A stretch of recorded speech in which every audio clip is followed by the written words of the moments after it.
Mugs, I'm going to give you a slab like this, and you guys are experts at rolling slabs now. So you guys remember, you just use the slats. Hopefully I'll cut it so that it isn't too much work to roll it out. This should be a good size if you want your mug to be really tall. Let me know and I can make it a little bit bigger for you. But you just roll it out just like we rolled out for the boxes. Make sure the roller is hitting the slats. That way you know everything is even. Then we want to cut it. So I'm going to cut one side. A knife, if you can find a knife. It's nice you can use the slats or the ruler to cut a straight line. Once I've got a straight line, you can measure it twice. It's better. So I'm going to measure it 5 inches up. And it's however tall you want your mug to be. And then I'm going to line that up, line those 2 marks up. If you got 2 marks, it's straighter. If you have 1 and you guess, it's probably not going to be straight.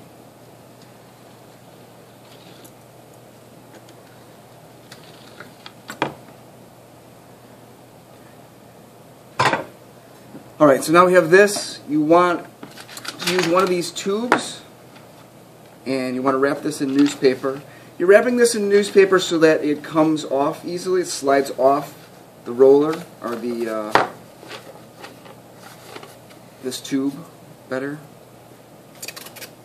Don't keep these tubes in with your clay overnight.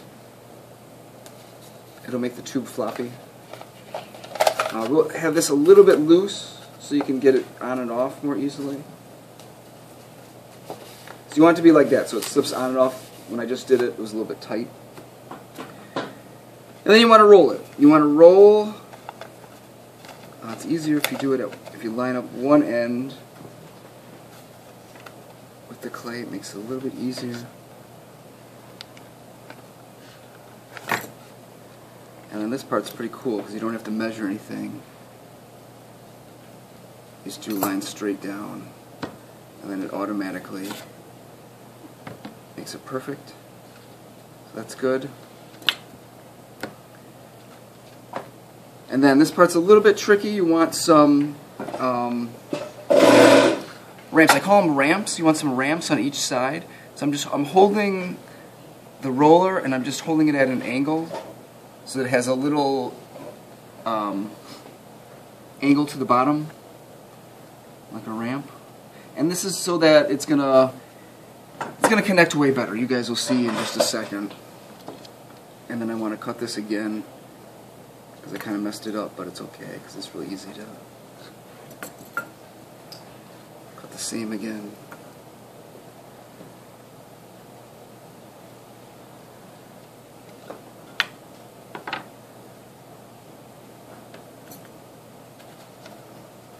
And I use this again. Roll it up. And then it's going to have some overlap here. I should have lined that up. I should have lined this up with that.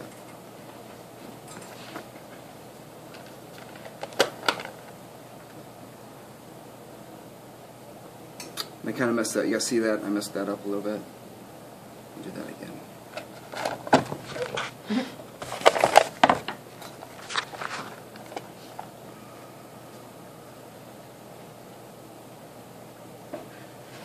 There we go, that's better. And then you see, I've got this overlap here, and it's better than having just 2 pieces go like this. If you make it like this, it's going to be way stronger. So this we would just slip and score, just like we've always done. Let's scratch this up, and let's scratch this side up. Forks work the best. I wish I had a fork, but this is okay. A little bit of liquid clay.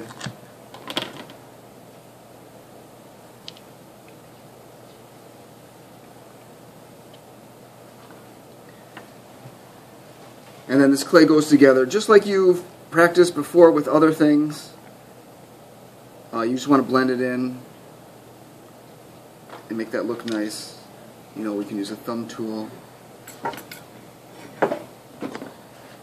Thumb tool to blend that in.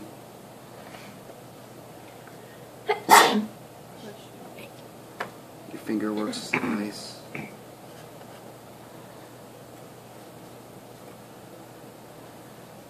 Then let's see if you got something that looks pretty good. Now, what I didn't mention is you could have, when it was flat, that would have been a good time to put in stamps or roll in a texture if you wanted to do that. I can pull this out. You know what, let's do our bottom first. And I'll pull that out later. Then I'm going to pull the bottom. Would you pause? And then we want a bottom. So a bottom is just another, you know, half of one of those sheets that I gave you.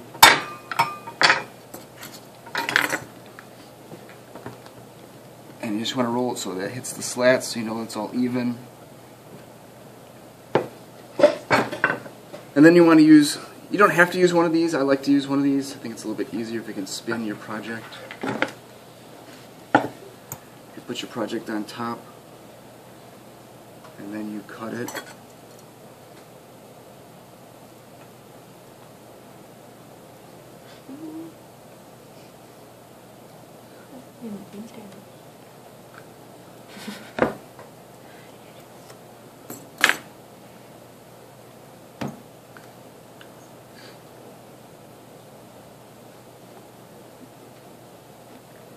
That's pretty good. Oh, you know what? If you want to be slick, you could. What I could have done, I could have slipped and scored before that. Actually, on that one slab, I could have slipped and scored there. I could have saved myself a step, and I wouldn't have to take it off another time.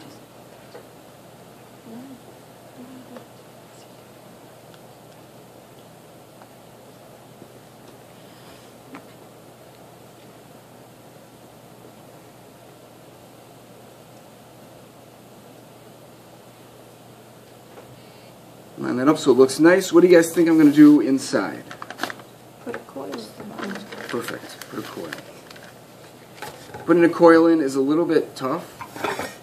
I can help you. Some people's hands just don't fit in there. It's okay. I can help. You just roll a coil. Just like we did with the slab box. It's the same. It's very similar to that. It's more simple, actually. And then we can put this coil in. A little bit of liquid clay would be great. In there.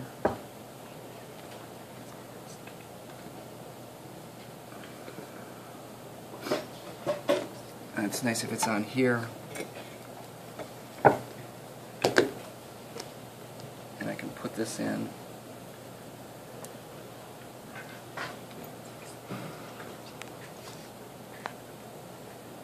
And you guys can't really see this, but it's easier to mash down if I push it down and spin it at the same time.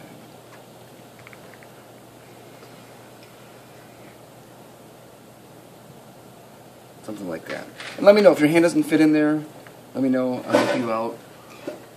Your handles, you can use a scrap. If you like, I can cut you something else. If you want, you probably want to have a slab for your handle. You don't have to.